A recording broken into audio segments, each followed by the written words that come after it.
Hello, everyone. I was recently gifted a game by a family member, and I've been playing it. It's called The Last Spell. I am not sure what to think on this game, so let me just go ahead and lay it out and why I'm a little bit unsure of the game. Okay, let's start by trying to define what is The Last Spell. The Last Spell is really hard to define because of how many different elements this game took inspiration from.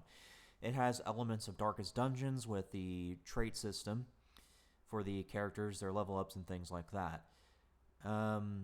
It also has elements of XCOM with all the RNG, square based combat, and other things.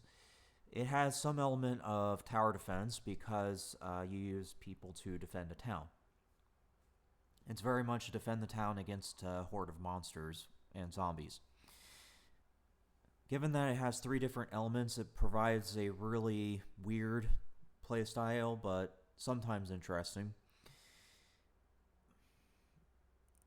I would say the next thing that should be discussed is the difficulty. This game is actually a little bit difficult in its current state. It is early access, granted, but it's a little hard in its current state. And here's why I think that. Using XCOM as a close comparison, Enemy Unknown, not the XCOM 2. I didn't really like XCOM 2, but anyways, Enemy Unknown, you had a variety of stuff to work with. You had the different classes and some, alternative tools and things like that. Unfortunately, in The Last Spell, you don't have access to a variety of things. You have to earn literally everything to get somewhere with this game. As a matter of fact, they fully expect you to fail multiple times at the start, which I don't like that aspect. I think that games should be difficult within reason, but not to a point where it's quite literally going to be a fail.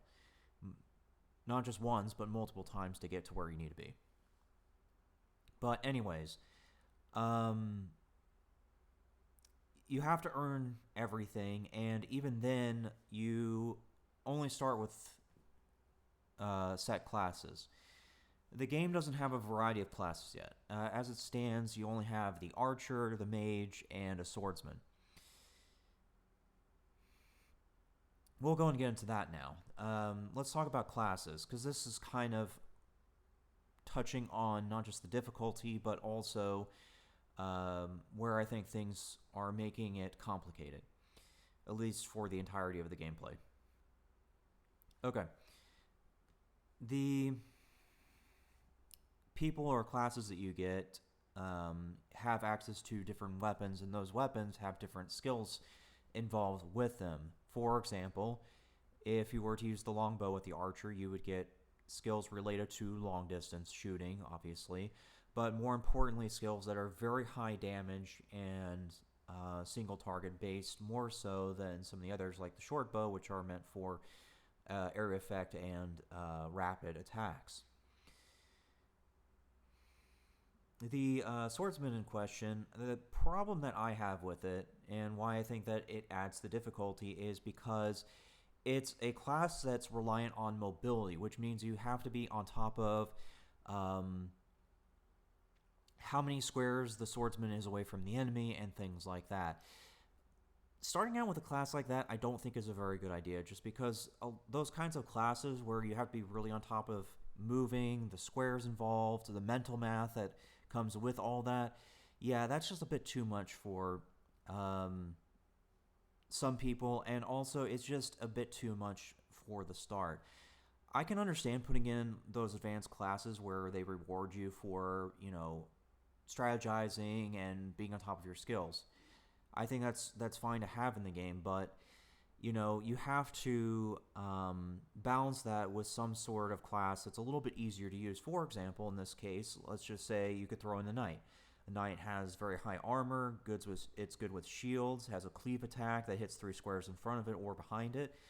I think that a class that requires a little less mental calculation would allow for people who are maybe not good at strategy to at least attempt to play the game, is kind of where I'm going with this. Another example I can provide is maybe like a pikeman or something. A class that can poke enemies 2 squares in front of it, because obviously spears IRL have reach just like halberds actually, so you could probably do a halberd too. But you could poke enemies as far as 2 squares in front of you, making you a semi-ranged melee unit. The skills involved with that would include armor piercing and things like that, because that's actually what spears are really good for, is piercing through armor. Same with halberds, actually. Halberds are really good at getting through armor, not just through the spear end, but also because on some halberds, depending which country you're talking about, they built them with a hammerhead on one side of the halberd, which allows you to just straight up smash armor if you absolutely have to.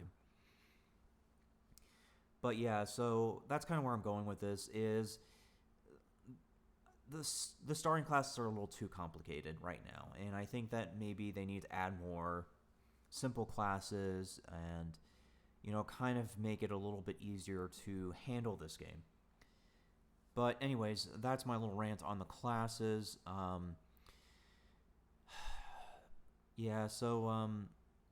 would say the next thing I could talk about is the skills themselves, seeing as we brought up classes. The skills themselves add to the difficulty because some are just blatantly weird in terms of how you use them or stuff like that. For example, it's called the Power Staff. That's the mage's skill set for close range combat. For some of those skills, you have it has to be a square in front of you or something like that. I forget the exact rules. But man, it's so complicated with the class system in general. But then to make matters worse, you have skills that aren't exactly easy to understand. Like Blinding Light, I think is its name. That's the one where it has to be a couple squares in front of the Power Staff or something like that. And then, of course, there's also Friendly Fire. To make it even worse, you have to also be conscious of who's around you, so that if you do use these skills, then it's kind of like, oh crap, well, I have to be aware of my allies. But then to even add more problems to that, the mage in general just doesn't have good armor or defense, so they almost die trying to use those skills. And it's just kind of like, really?